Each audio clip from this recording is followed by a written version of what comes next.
Y estamos aquí en Kikiando, mi gente. Una vez más, este es Aero OG, aquí en Kikiando. Y estamos aquí con Ricky. And we are here with Anthony HACKETT. I believe I said the last name very well.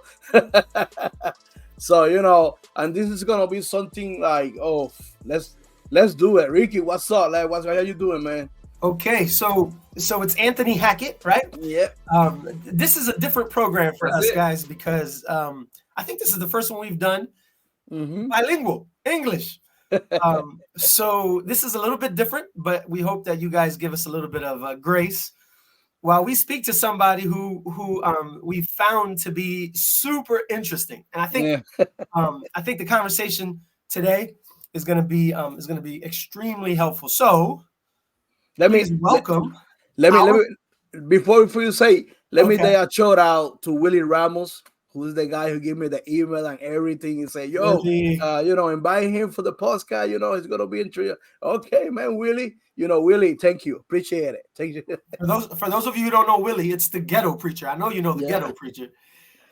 So yeah, thank you, Willie, for setting us up with our friend Anthony Hackett.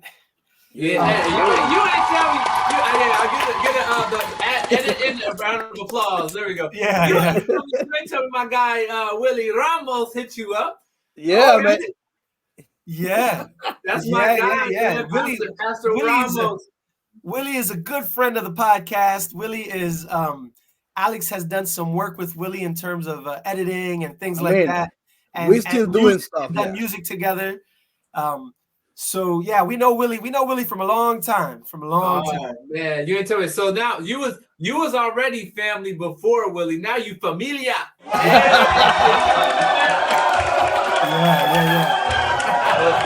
Now it is. I appreciate it, man. Thanks for allowing me to join you guys here today, man. I appreciate you guys and your spirit, your energy. I didn't know Alex was a rapper until a little while ago, so I can't wait to hear him spit a few bars before we get off of this podcast. If nothing else, we'll put the links up so that y'all can go see. Check out. No, Ricky. We need to hear him spit a couple bars. I need to hear something. It can be with a beat or acapella, but I need to hear something. Before we do, I need to hear something. He's crazy enough to do it. So all right, let's get right into it, right? First thing I want to know, and I think first thing everybody's going to want to know, is a little bit about you. Tell us about you and tell us, who you are, and then we'll get into what you're doing and how God has led you to doing what you're doing now. But let's start at the very beginning. Who is Anthony Hackett? Do you go by Anthony? Do you go by Tony? What's up? Good question. So I do go by Anthony. Anthony Hackett is the name. I am first and foremost man of God, family man, husband, father.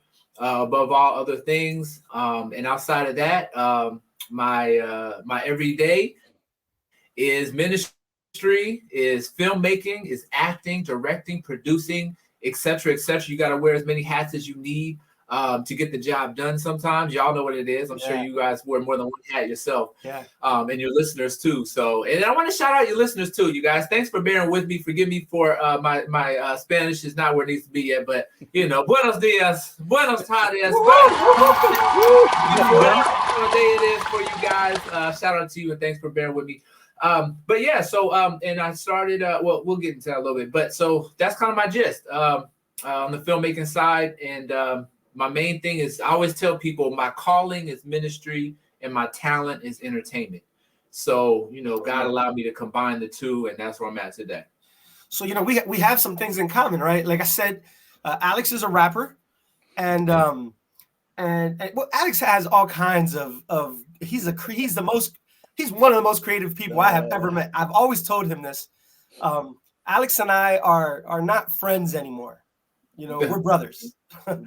Ever since we met, ever since he came, he moved up here. We're in Pennsylvania, and ever since he moved up here, we just kind of hit it off, and we became brothers. So he's one of the most creative people I know. Not only does he rap, but he preaches the word of God. He can sing. He leads young people. And he's been a really good partner for me because, you know, I kind of do the same thing. So I'm gonna give you a little bit of my background just so that we can get started, right? I was born, you know, I'm blessed. I feel I'm blessed to have two parents that have served the Lord for many years, right? So I was born.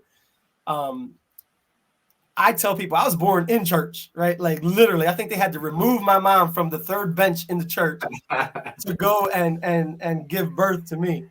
So my roots are very deep in the church, and you know, some people find it as a disadvantage because, you know, I haven't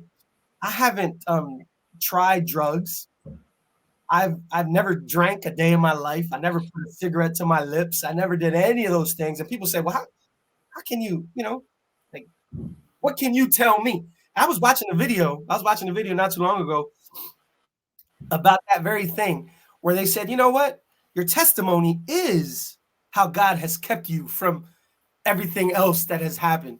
So, or that other people go through, right? So even though I don't know what it is, right, you know, to do some of the things that other people have done, I feel blessed. I feel like it's an advantage to me and to my walk with Christ.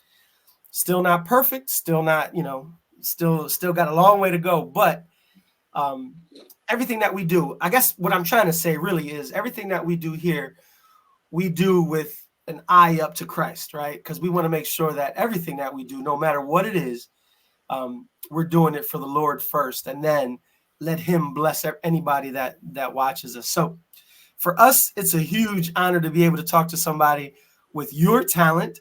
Oh, I forgot to mention, I got to say this, right? Because if I don't say it, then I think my own people will be upset. Alex raps. I sing a little bit. I'm a part of a ministry called One Praise Music Ministry. Okay. So yeah, look us up. We've been blessed to be able to travel a little bit. We've been to Cuba, we've been to Tennessee, we've been to Florida, we've been, you know, Maryland, New York, New Jersey, Pennsylvania, of course. So that's kind of who we are, right? We like now, to hold on real quick, Ricky. So you said you sing a little bit. Now, I just want to define a little bit. What is that? What exactly does that mean? So, you know, you got your sing at home singers, then you got your choir singers, then you got your praise team singers, then you got your soloists, and then you have your directors. Where do you fall in that? So we're praise singers. My role in the group, in the ministry, is the music director. So yeah, I wouldn't sing. No, I wouldn't. I think ain't nobody asking if you the male Beyonce. I'm just saying, can I give you a mic and you can sing a song by yourself? Yes, he can. Yes, he can. No, man, don't be saying. I know you're being humble. No, not today. Yeah, not today. But yes, he can. I got you. I'm just saying, you saying a little bit, you know, put some respect on what God gave you. All right? Amen. God gave you that. This is not glory to you, it's glory to him. So let him know you can sing. Amen. You can sing. Well, you know, it's a real pleasure though. The group, the group that I'm a part of, the ministry that we're a part of. Alex is our sound guy, by the way. I'm telling you, he does everything. So Alex is our sound guy. And so the ministry that we're a part of is in my mind a really special ministry because we filled a gap, I think, where there was no worship praise team in our conference. God was able to bring us together during the pandemic to start off with home videos and sending videos to different churches while the churches were closed, and it grew from there. So it's really special for us. We really feel like it's God's calling in our lives right now, and we're having a lot of fun with it. And you know, we're hoping that God can just show out and others can be blessed by what we're trying to achieve. So that's who we are. That's who we are. Beautiful, beautiful. All right, so you can sing, and Alice can rap. All right, we good to go. do y'all perform together? Do y'all do stuff together at all, or have you? We haven't. No. I think that'll come down the pike sometime. But yeah, Alex is a really good sound man for us right now.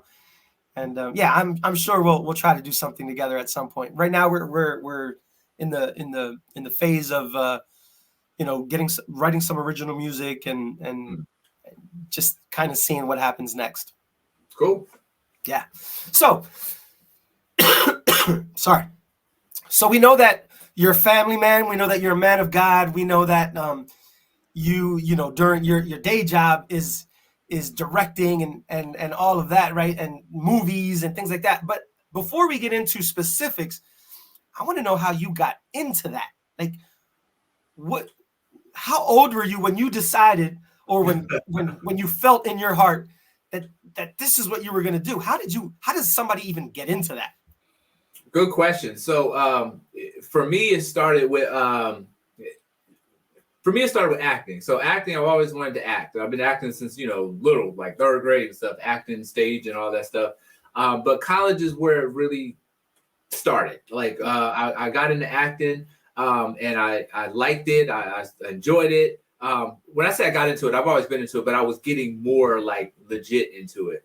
And so I just started, out here. I'm in the DMV, DC, Maryland, Virginia area. And, in this area, you kind of, you go on auditions and you just find little pockets of things to do. But I was like, this is cool and everything, but I'm not really going anywhere because I'm only putting in a little bit of work.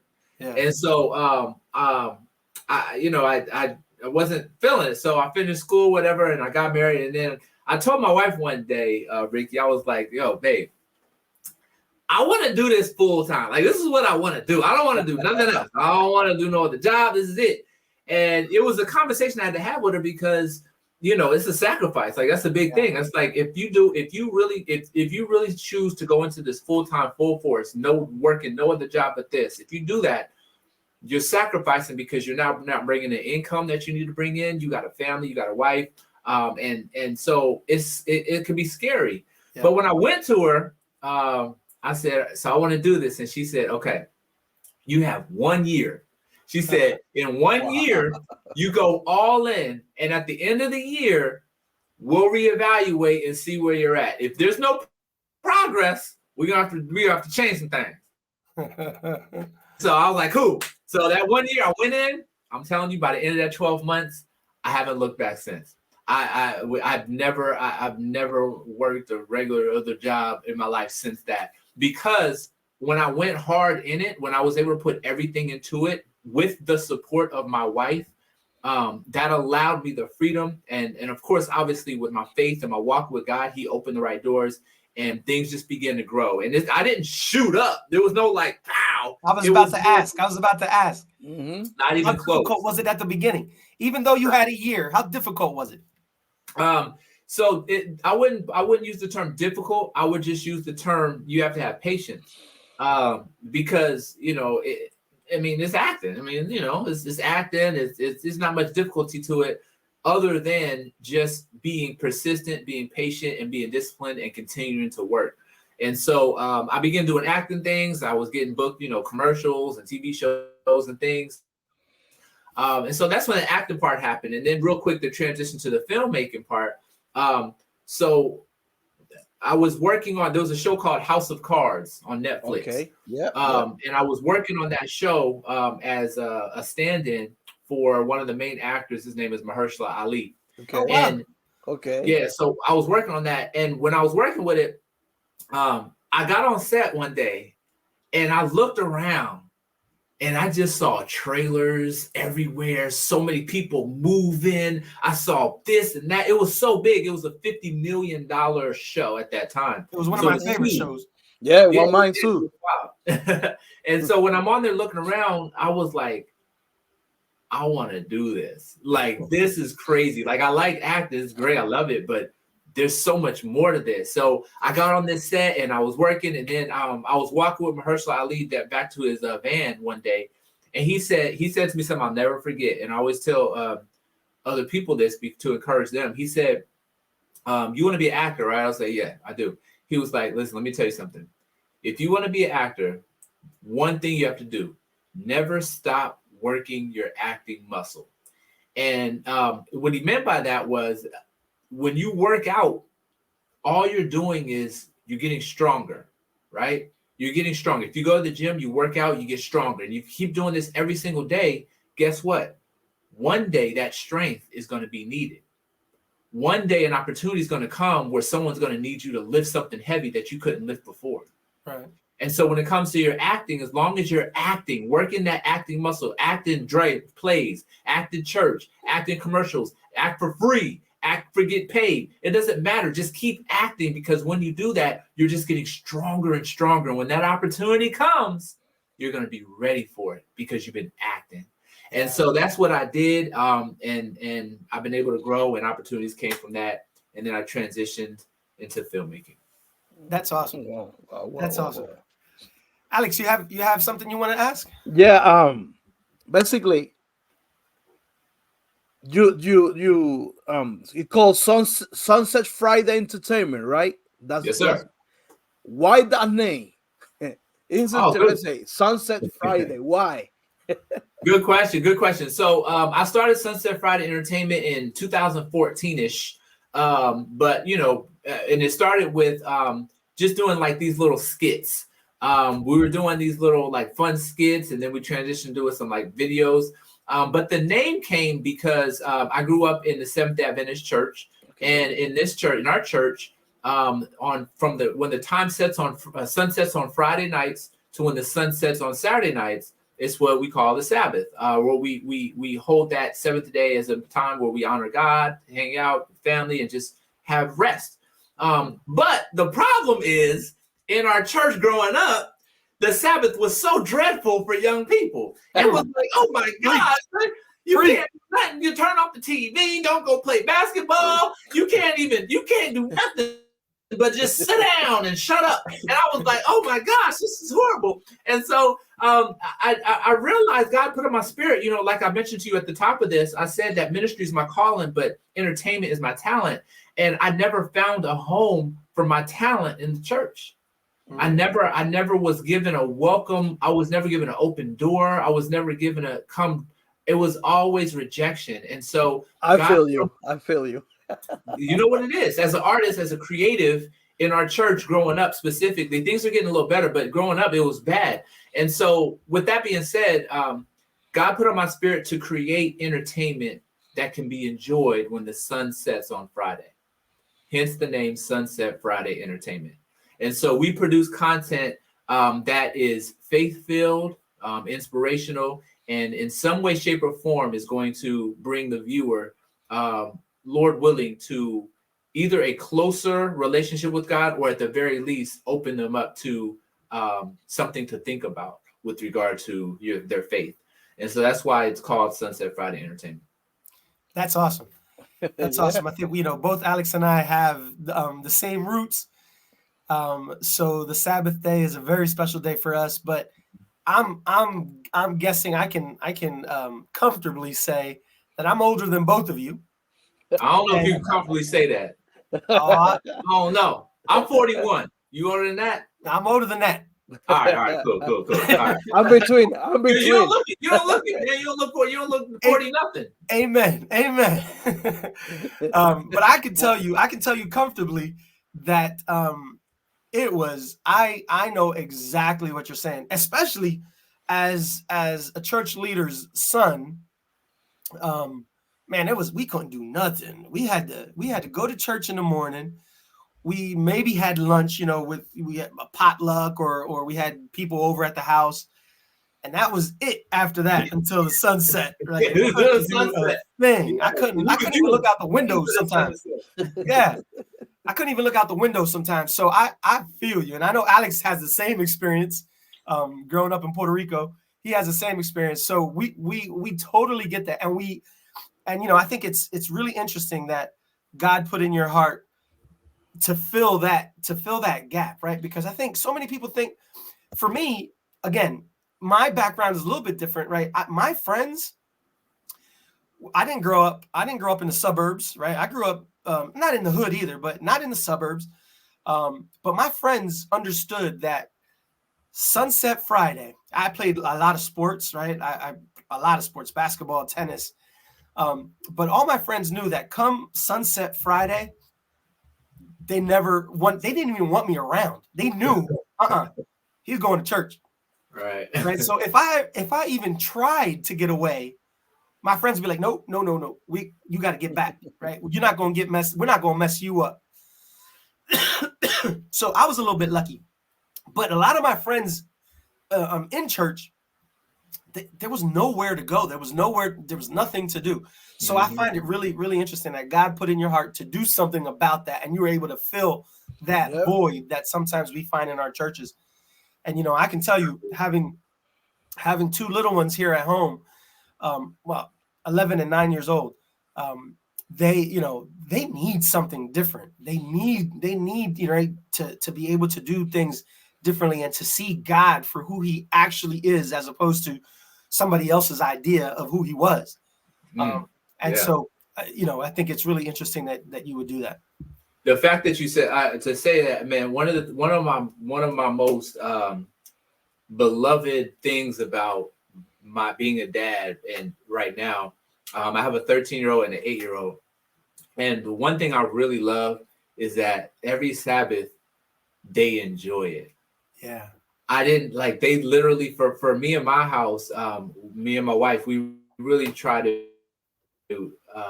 make an emphasis for them to enjoy Sabbath, and I mean, and when I say enjoy it, I mean enjoy it in the realm of it's still being Sabbath, right? You know, like it's a, introducing, hey, you get to rest from school, we get to have an enjoyable time, we'll take them out, and I'm not just talking about just the nature walks and stuff, because we do that too, but at the same time we do other just fun stuff that keep their joy of the Sabbath. And so that for me is something I really, really appreciate, just that God has blessed me with in our family, because I didn't have that growing up. Yeah. No, I get it completely. So Sunset Friday, right? What different projects have you been able to work on throughout, since starting the ministry? So number one, you guys can check out, all your listeners, SonsetFriday.com. That's SONSET, SonsetFriday.com. And you can see all of our films. You can see where they're located, where you can watch them. But my first film we ever did was called Crisis Call. Crisis Call is a thriller. It's a story about, I have to change my voice every time I talk about this one. It's a story about a pastor who receives a mysterious call from a man he doesn't know, who kidnapped his son and is forcing him to practice what he preaches in order to get his son back. So it's a really intense thriller. It's a crazy movie. It's my very first one though. So, you got your first movie jitters out there. But at the same time, the story is really good.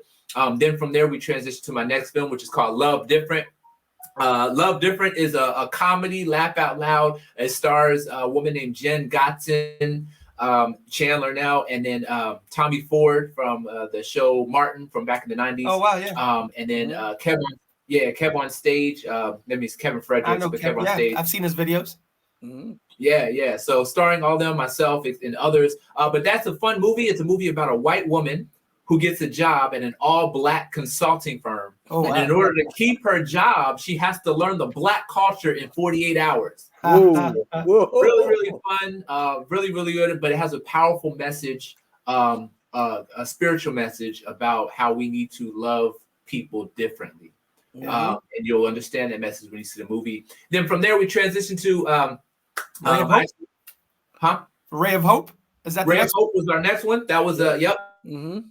That was it's a docudrama, a documentary / drama. But that is starring, it's actually a true story. So it's a true story of a couple, Mario and Natasha Broussard, and the story of their ray of hope, their child that they unfortunately lost due to some serious complications. But it really tells a very powerful story of their journey.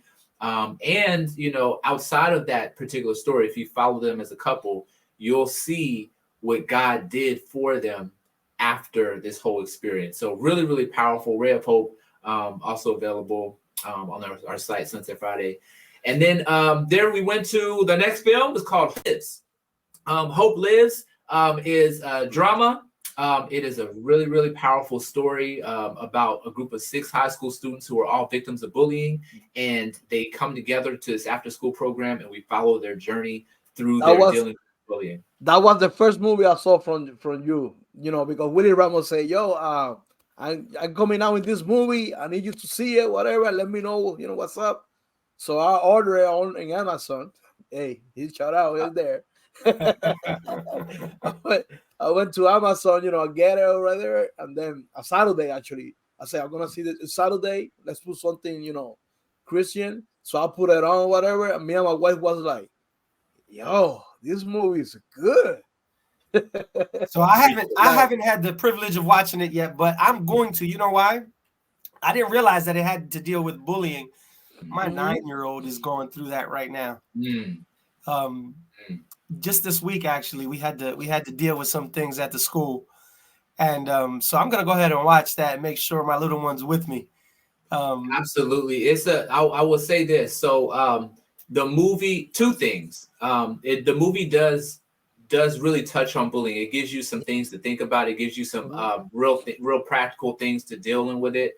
But it does come from a more of a high school type of a platform. And so I always tell people, you know, I guess parental guidance suggested, because there does have some heavier stuff in there, but it's not too bad. I have an 8-year-old, and my 8-year-old not only watches it and enjoys it, she's in it.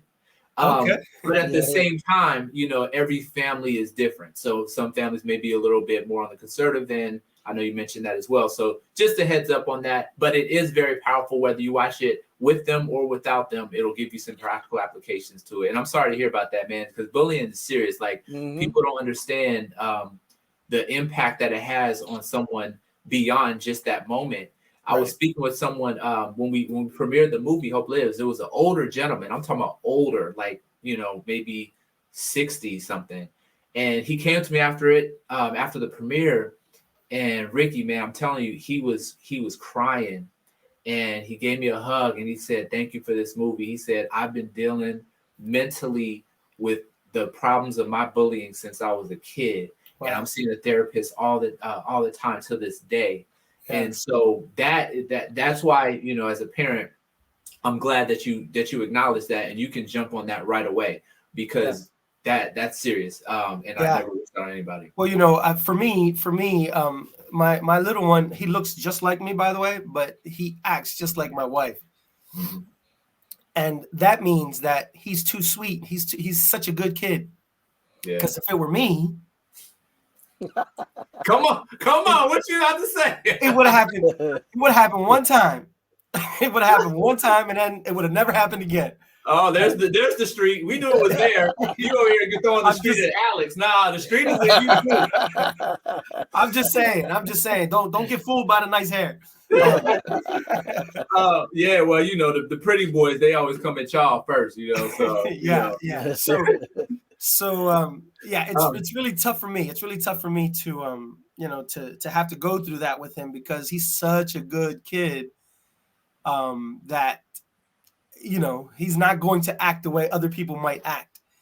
And so I got to try to make sure that I have the right tools to give him. And it's a little difficult for me, right? Because I know how I would have handled it. I know how I have handled it in the past. And he's just not that way. So I need some help. Hey, well, I checked it. I definitely, man.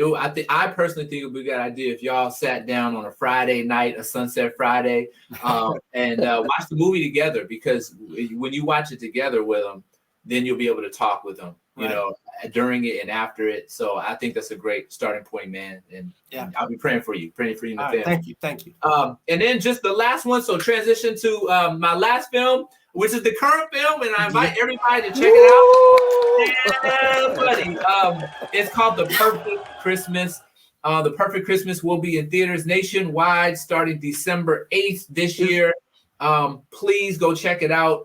You can go to theperfectchristmasmovie.com to find a theater near you to see where it's playing at. But it's a fun, family-friendly movie for the whole family. It's a story about the Perfects. Literally, their last name is Perfect, so hence the Perfect Christmas title. But it's a story about this family who has a Christmas Eve that's just very eventful.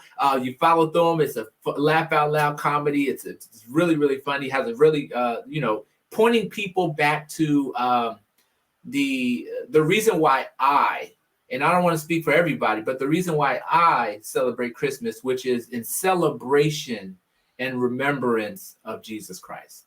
And so that's kind of what it points to. But outside of that, it's fun all over the place, you guys. So yeah, I want to invite you to check that out December 8th. Is the first movie gonna be on nationwide, right? In the theaters? It is, yeah. So nationwide in movie theaters across, from Hawaii to California to Florida to PA. Go ahead, you're just out there with y'all at everywhere, New York, etc. Let me tell you, our oldest son is out in Hawaii right now. He's stationed in Pearl Harbor. Oh. And I've told him about the movie. So he'll be checking it out too when it comes out that way. So just so you know, you have at least one person in Hawaii who will be watching this movie. You got two here. Beautiful. I'll take it, man. We're 2 or 3 are gathered. That's all I need. That's right. So I was actually watching the trailer to the movie, and I think it is going to be hilarious. Yeah. Just the little bit of what I saw, I think is going to, it's amazing. Mm-hmm. What kind of things, what kind of challenges did you have to get this latest project up and running? Just tell us a little bit about how do you make a movie, man? Yeah. Good question. So actually, before this movie, originally we were actually raising money for a different movie, and so that fell through. The funding for that fell through. So I'm like, God, dang, what do we do? Like now, in our business over here, as an independent filmmaker, you never know what the next project's going to be. Right. And so we're trying to figure that out. And so one of the biggest challenges, obviously, is always just raising the money needed to make a movie.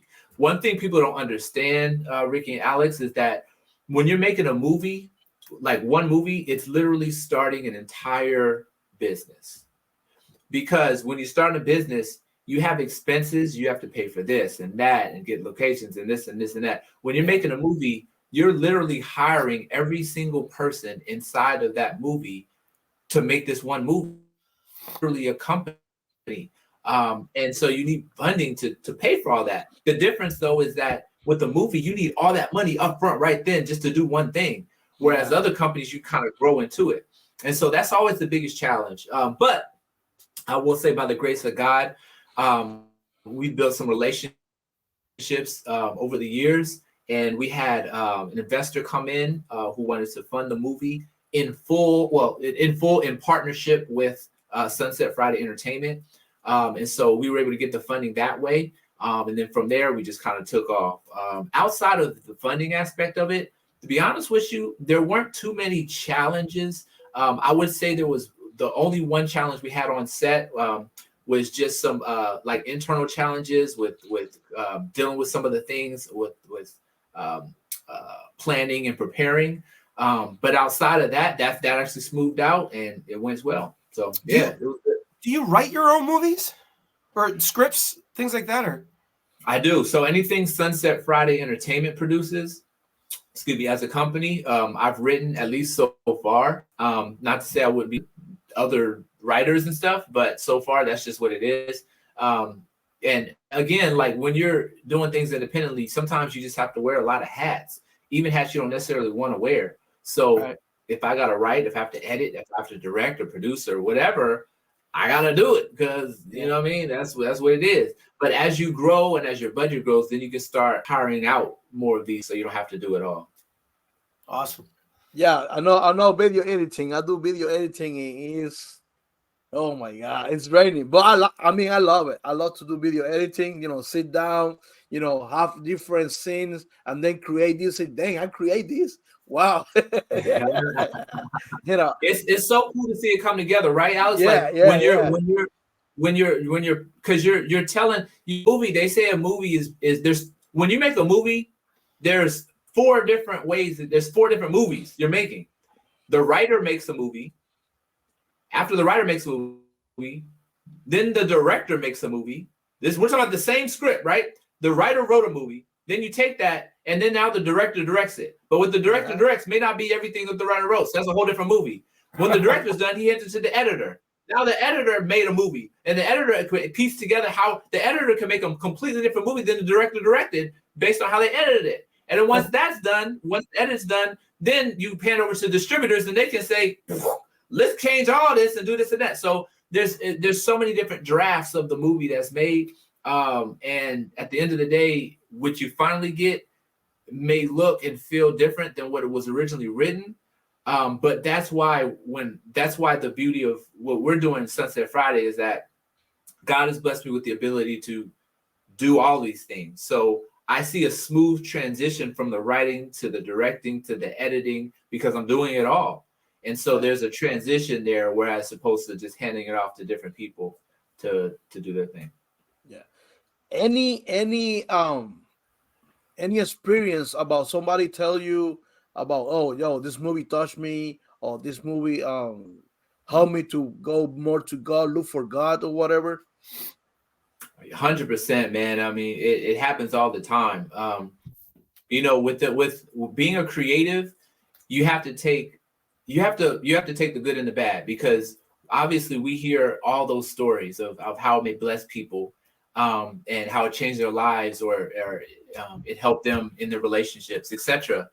But on the flip side, you get the people that's like, just, your stuff was trash. Like, oh, that mess, blah, blah, blah. I remember when one of my movies, I think it was Love Different, there was an atheist podcast that got a hold of it.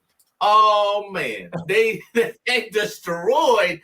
I listened to that thing. I felt daggers just, it was just so bad. They destroyed that thing and just clowning. But, it didn't really hurt too bad because they weren't, I always see it, they're not talking about me. They're talking about our God. Right. And that's what hurts, because at the end of the day, I'm just the tool that God used to create what he wanted. So if you're downing and talking bad about this completed project, this is something that God wanted, that God did. He just used me to do it. And so I feel I worry for you who talk about and talk down to God's servants and to God's word, because you're talking about God.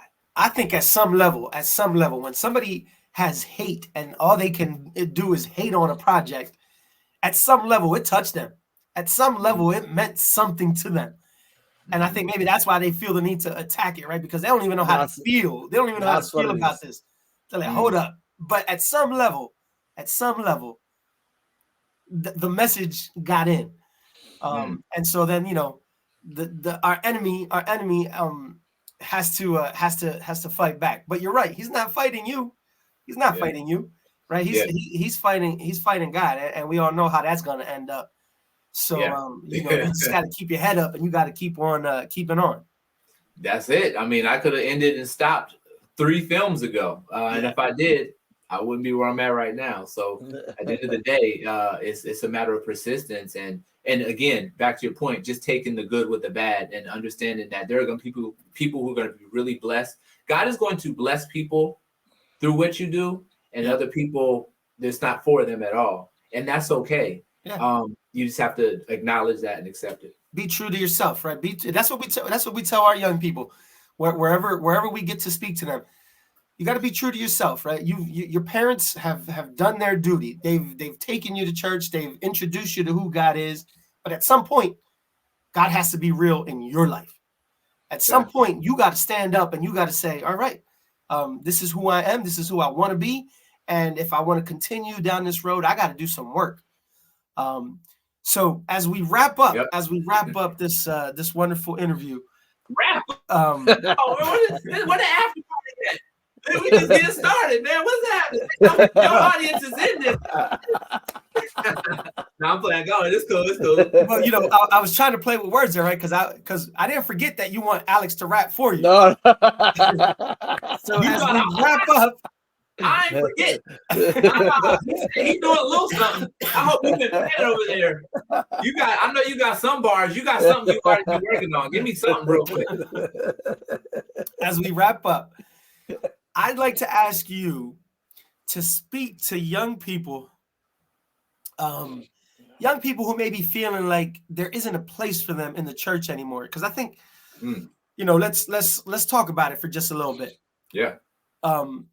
Church has been changing, right? Like our young people are bombarded every single day with these ideas that that they have to be different, that the world, the world as they know it, I should say, doesn't exist anymore, right? Like we have to accept things that we have never accepted. We have to act in a way that we've never acted before.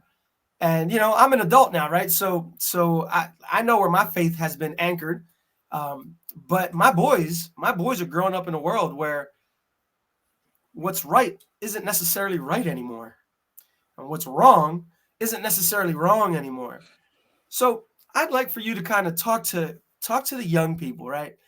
And kind of, what's your take on how they should be looking at the world that they live in today? Well, young people, let's Kikiando for a minute. I probably said that horribly, but I tried my best. That's good. That's good. That's good. That was perfect. First, I have to say this, and I mean this, young people, I want to apologize on behalf of the church. I want to apologize on behalf of church leaders. I want to apologize on behalf of a lot of us parents. Because to be honest with you, and I'm telling you this, and I'm talking to young people, we failed you. And what I mean by that is this: and people, we've lagged so far behind where we're not able to even reach our young people. People don't understand and realize, you got like Alex and Ricky and myself, when we grew up, it was absolutely nothing like how you guys are growing up today. The access that you guys have to everything,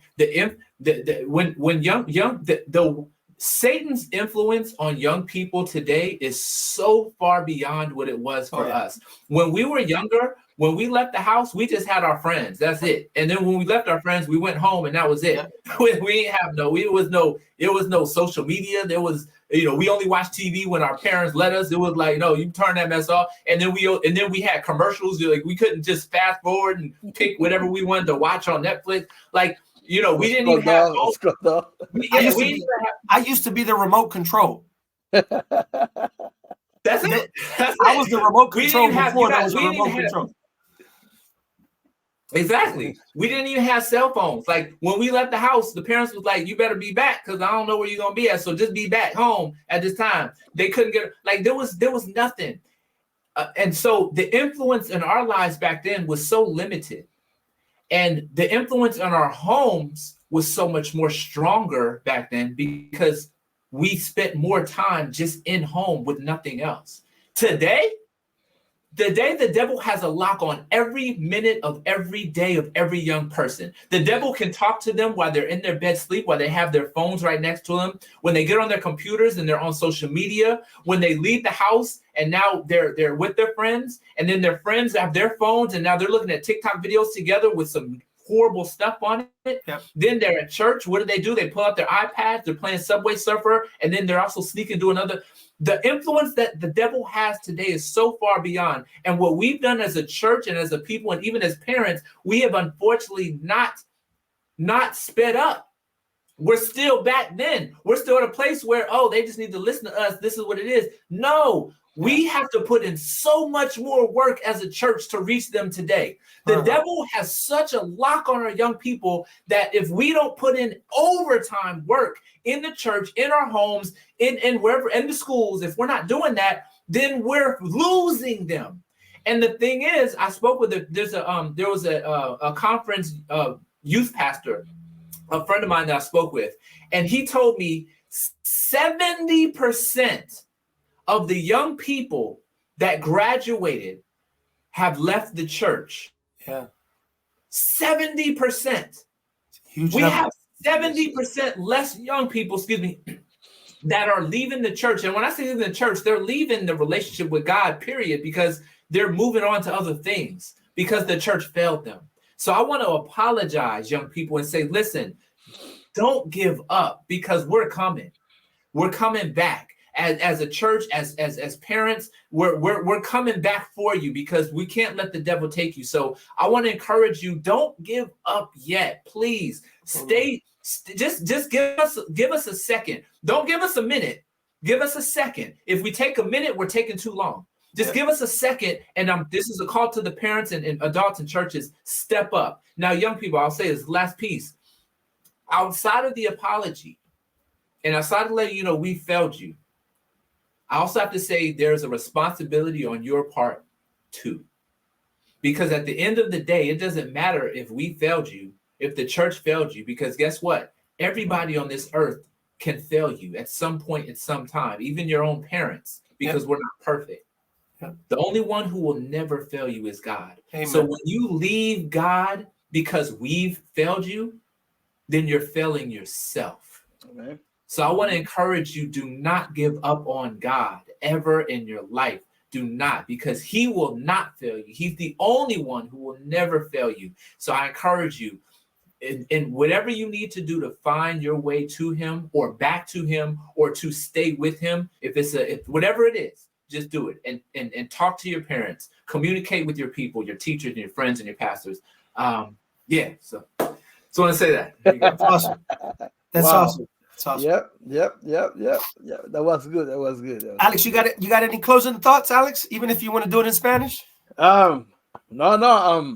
Basically, I got all the question mark right here, so we clear everything. I just wanna encourage people to go to see Perfect Christmas. It's gonna be the 8th of December, right?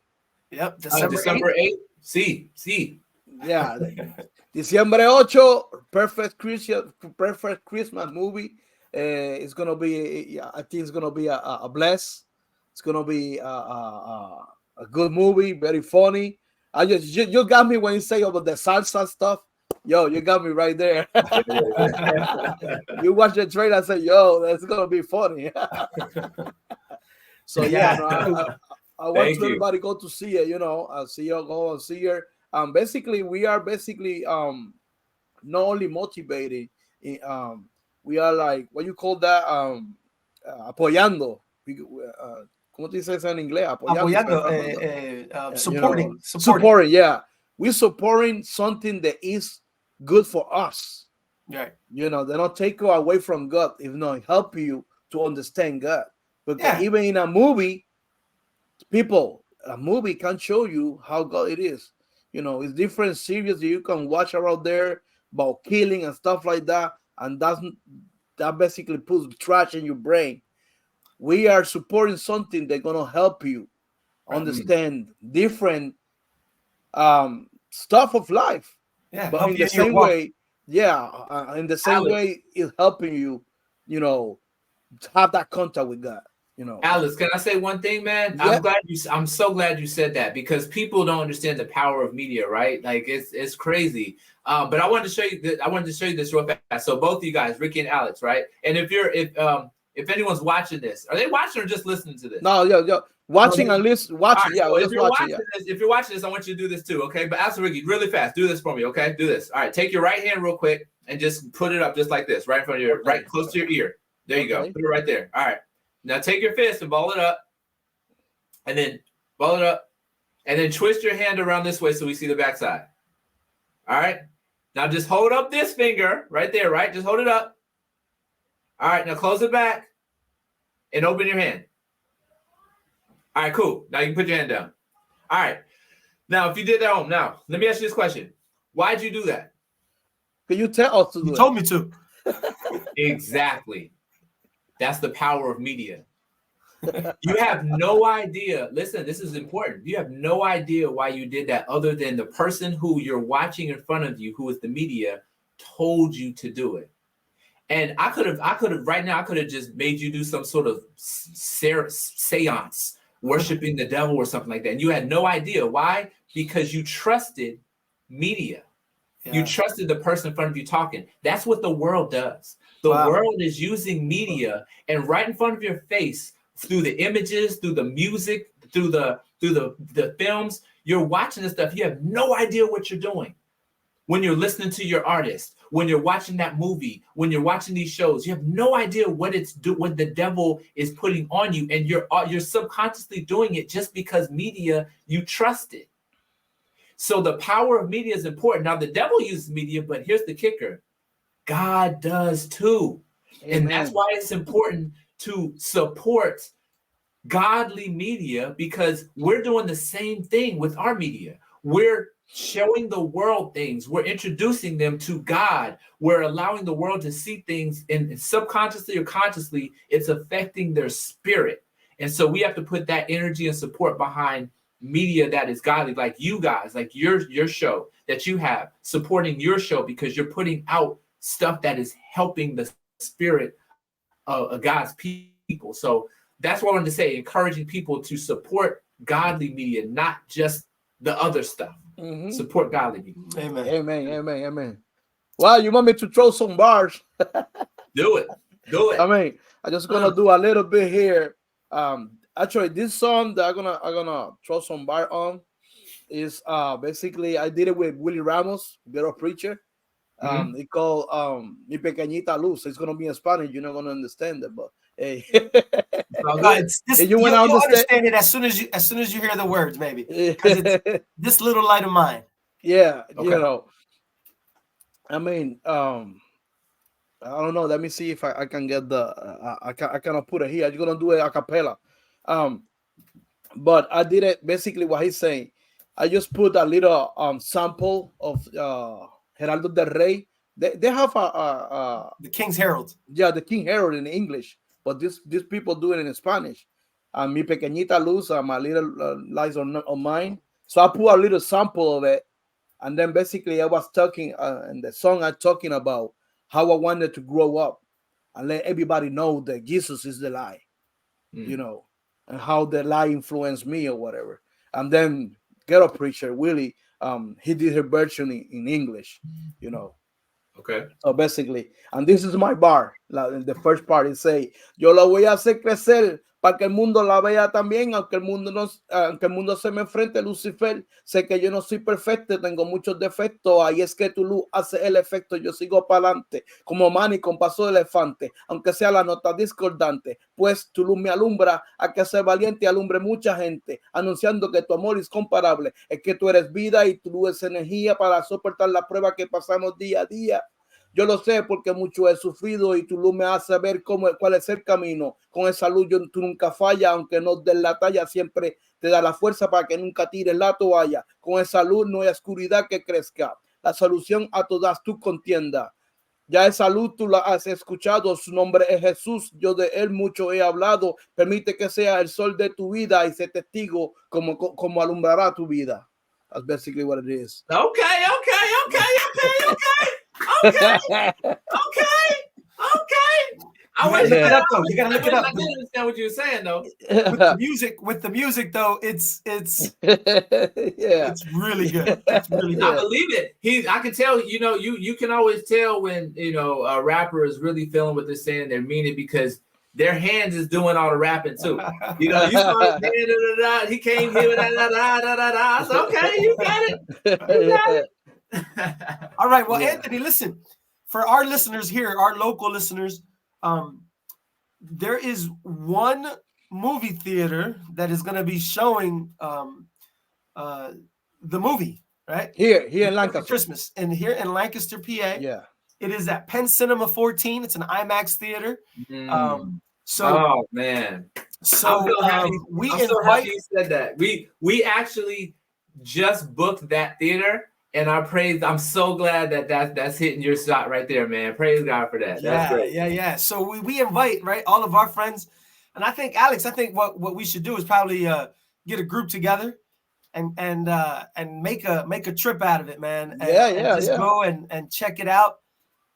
Because it's right in our backyard, right? So there's no reason that we can't do that. I promise you that me and my family will be going, and I know Alex and his family will be going. And we're going to invite as many people as we can to check it out so that we can have a really good time watching the movie, but also right, gleaning God's benefits and in our hearts, right, in our lives, so that we can continue our journey with our journey and our walk with Christ in this world. So listen, thank you so much for spending some time with us. We've been looking forward to this now for a couple of weeks, and we know that your time is important, is valuable, but we're really, really honored that you have spent some time with us and our listeners, so that they get to know you, so that they get to, we get to expand our own viewpoints and our own horizon, but also, excuse me, but also we get introduced to some of this material that we may have not known of before. May God continue to bless you, continue to use you. And we know that this is just the beginning, right? We know that God is going to continue to use you going forward. And we hope to see you doing bigger and better things. And no matter what you choose to do, that you can be that light in this world that we so need. Appreciate it. Gracias, señor. Gracias. Yeah. I'm here looking at the cell phone about the tickets and stuff like that for the good. Movie. I appreciate that. And I appreciate the support, man. You guys' time, all of our time is very valuable, man. And I appreciate you guys taking time to support me and support Sunset Friday and the film, The Perfect Christmas, coming out. I really appreciate you guys. And shout out to you, man. I like what you guys are doing. And I look forward to hopefully maybe come back sometime, in the future for something else. We'll see. Of course. I mean, we can talk about media, how the media can influence everybody. That's very good topic. So we may call you back. Yeah, we're definitely gonna call you back. Got you. So hey, thank you so much for being with us today. And this is all for us. Hey, after this, I'm gonna put the preview of the movie, so you guys can check it out after that. So hey, thank you so much. God bless everybody. Nos vemos hasta la próxima. This is all for Kikiando today. God bless.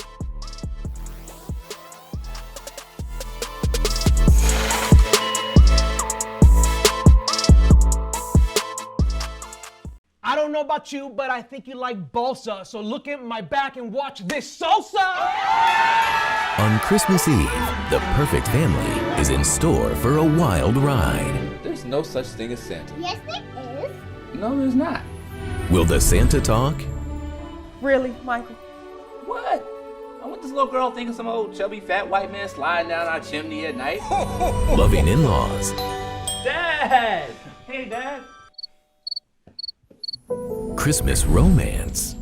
If you were a Transformer, you'd be Optimus Prime. How old is that boy? Oh, he's 20. Well, my birthday's until tomorrow, so technically, I'm still 19. Oh my goodness. A little dancing. Oh, get it, Mimi. Yes, girl. I don't like it. I don't like none of it, okay? Too much hips. I don't like it. It's a traditional piece. What's wrong with it? You got the girl looking like a side piece right now. What's a side piece? Memorable moments. Santa is as real as your grandmother hair. Excuse me. My hair is very real. Really, but. Girl, let's go. Boys, behave.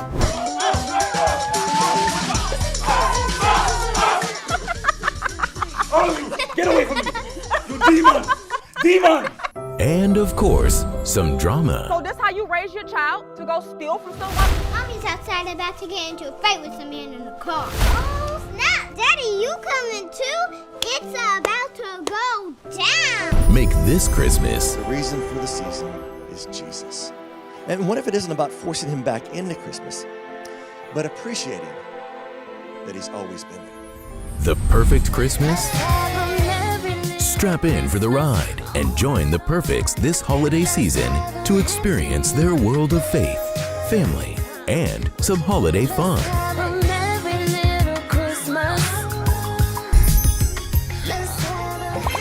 The Perfect Christmas. That line was so funny, it stunk. So bad, I had to loan you all.